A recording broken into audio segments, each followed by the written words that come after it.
So we must do two things, two great things together to encompass that enormous new view that lies before us, but to encompass it within the framework of science, to see it within the whole categorical framework of science, and to see that these two are not separate, but that they are wedded. The bigness of the idea, the newness of the idea, the greatness of it is one with the structure of science, the structure of being itself. A law, whenever you have a law, yes, that law works, but if you want to perceive it working harmoniously, you want to perceive harmony, you have to take an active part in it. You have to become consciously involved in that law.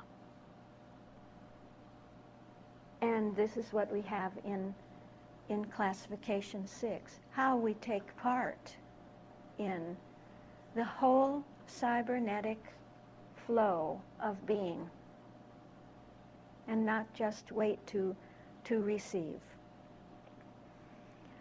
All right, and I wanted to give you another method for working now that you, whenever you feel you have, I almost said flown instead of flowed, flowed through the 7 subtones, that then you can go back and see, can I do some kind of an epitome? Can I epitomize these 7 subtones? Or am I always going to rely on what is recorded on a tape somewhere, or what's written in a book somewhere? Is there any way that I can get a grasp on that, to do it myself, to become independent of books and tapes, and to move to that realm of the system within my own consciousness?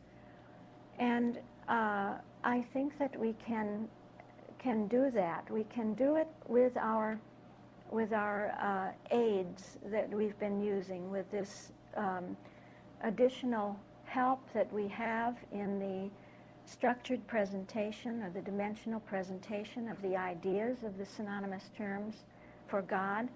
We now have so much classification in our synonymous terms, in our capitalized terms, that we can fall back on that to learn to epitomize. Okay.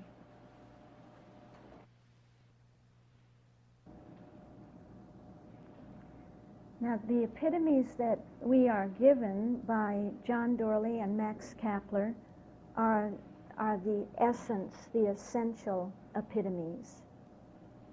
But they imply within themselves many other aspects, many other epitomizations that are aspects of that main epitome.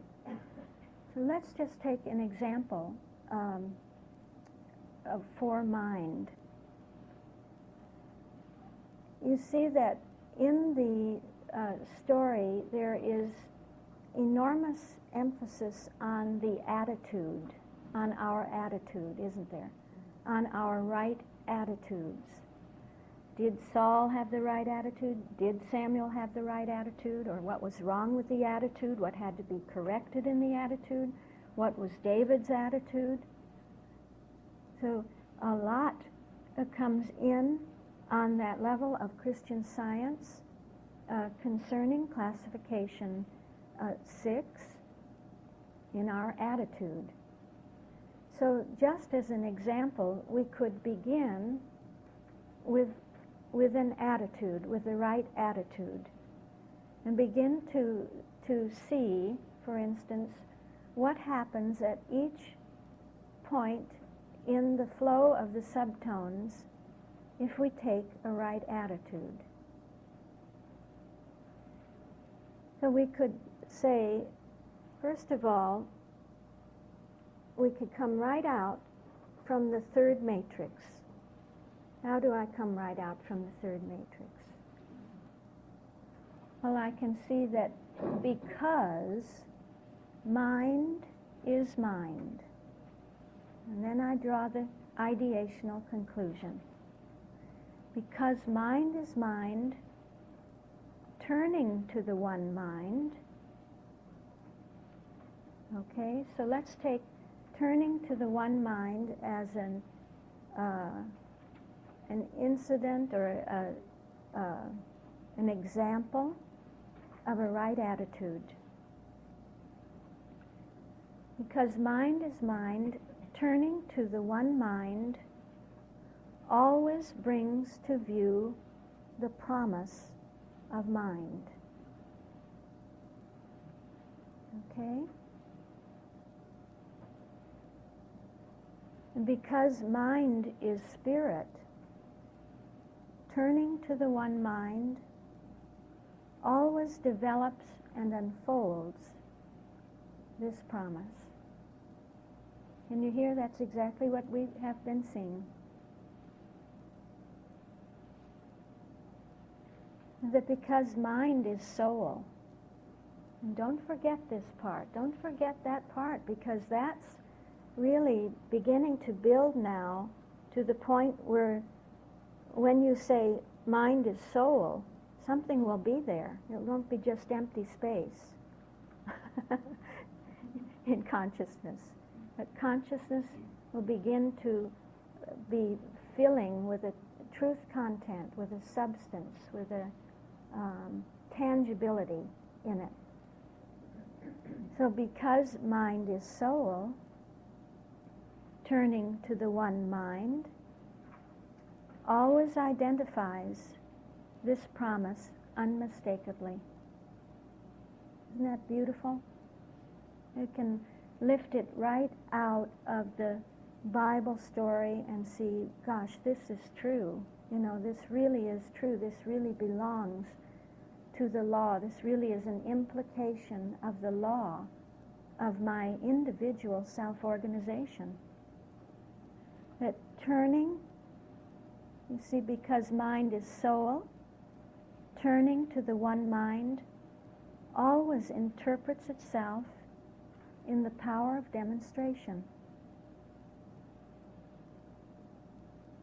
That promise has the power of demonstration within itself.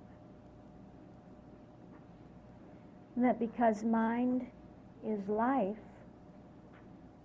turning to the one mind always individualizes mind's promise, bringing exaltation.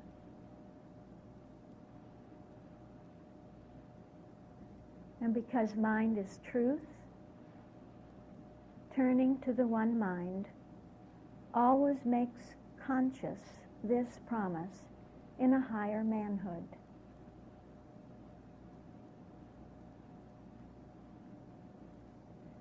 And that because mind is love, turning to the one mind always fulfills mind's promise in the plan of love. It's so simple, this simple flow, but exact and powerful through its exactness.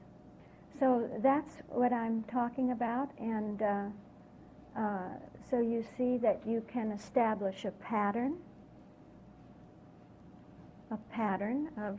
of some sort, turning to the one mind. Well, we begin really with that pattern with classification 6.